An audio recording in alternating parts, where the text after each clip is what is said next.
mere. Albert Einstein once said that reality is merely an illusion, albeit a very persistent one. It seems difficult to imagine that our most happy, sad and emotional moments in life are simply nothing more than an illusion created in our minds. Even more surprising is the suggestion that everyone can create the reality they choose. How is it possible? The power of thoughts is perhaps stronger than most people realize. Scientists' interest in the subject is increasing, and quantum physics is rapidly gaining popularity among non-physicists. Quantum physics study of the behavior of matter and energy at the molecular, atomic, nuclear, and even smaller microscopic levels. In the realm of quantum physics, observing something actually influences the physical processes taking place. What makes quantum physics, sometimes also called quantum mechanics or quantum field theory, so special is that nothing is as one would expect it to be. Light waves act like particles and particles act like waves. Matter can go from one spot to another without moving through the intervening space called quantum tunneling. Information moves instantly across vast distances. In fact, in quantum mechanics we discover that the entire universe is actually a series of probabilities. Nobel Prize-winning father of quantum mechanics Niels Bohr said that everything we call real is made of things that cannot be regarded as real. In quantum mechanics hasn't profoundly shocked you yet? You don't understand it well enough. When we make a change in our life, we switch through parallel realities. Most of the time people shift through different realities unconsciously. However, once we learn to be aware of this possibility and master techniques to shift consciously, our life will become what we desire it to be. Here are several steps that can help through these changes. First, imagine that all possible alternate realities can and do exist. The multiverse is an infinite honeycomb of possible universes. You may be aware of only one universe right now, but suppose that the others exist in some alternate dimensions and you just aren't aware of them. In some alternate reality, the Cuban Missile Crisis kicked off World War III. Or the USA is debt-free. Or there's an alternate you living in a different city. On a personal level. For every choice or event you experienced. Some you in another reality made a different choice and or experienced a different outcome. So there's a whole network of new realities that splintered off from that one, a network that includes all possible branches of possibilities. So in some other dimension, there are other versions of you who are living completely different lives. Now ponder that in some of those dimensions there are versions of you who are much happier, more successful, more socially supported, wealthier, etc. Second, begin to notice that there's a relationship between your reality and your vibration. Your vibration is your personal energy signature. It includes your feelings, thoughts, beliefs, and attitudes. Our vibration fluctuates a lot. On any given day, it may shift frequently. Or it may remain relatively constant. But in the background, you will tend to have a fairly stable default vibration that you keep returning to. It's how you generally operate about 80% of the time. Now that you are aware of your default vibration, you are identifying it at the given time. It might be difficult for some to identify the current vibration when they have spent a lot of time there. It's easier to notice it by contrast. When your default vibration is fearful, and you feel really confident for a few hours, then you may realize just how fearful your default vibration actually is.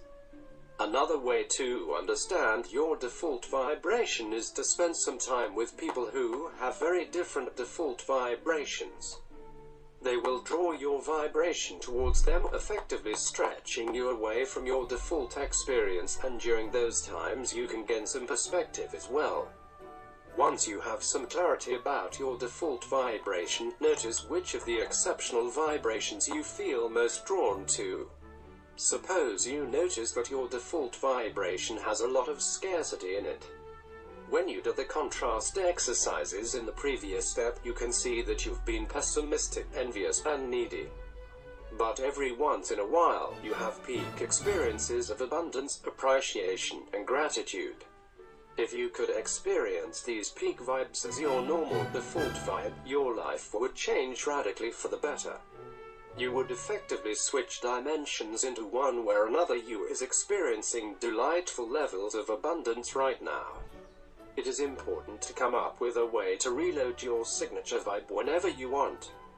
One way to trigger your desired vibration is to create a scene in your mind that evokes the desired vibration. After some practice, this only takes seconds to load the vibration. You may need to play around with the scene in your mind to reach the point where it feels just right. Keep tweaking your imagery till you feel it's helping you experience the desired vibration. In your imagery, be specific. Imagine you're playing the scene in a movie theater. So it's not blurry or fuzzy or riddled with options. You just click a mental play button and watch it go. Note that you are not necessarily trying to manifest exactly what's in the scene. You're simply creating a trigger to reload your vibration. Other ways to trigger your vibe would be to find something motivation, a song, a book, a shrine in your home that evokes the vibration when you look at the shrine. Here's the biggest and most important step. Commit to spending time each day triggering and experiencing your new vibration. Do this for at least 20 minutes a day and keep it up for 3 to 4 weeks minimum. You don't have to do the 20 minutes continuously though. Just aim to spend at least 20 minutes out of each day consciously practicing your new vibration. If you do less than this, you're probably wasting your time. The new vibration will not stick. Once you've consciously done this for 3 to 4 weeks, the practice of loading up the new vibration will become a habit. This means that you'll continue this practice automatically without having to think about it. At this point, it's only a matter of time before your new vibration begins to infect your default vibration, gradually shifting its frequencies over time. With each passing week, your default vibration will become increasingly abundant. Your vibration controls which thoughts you have access to.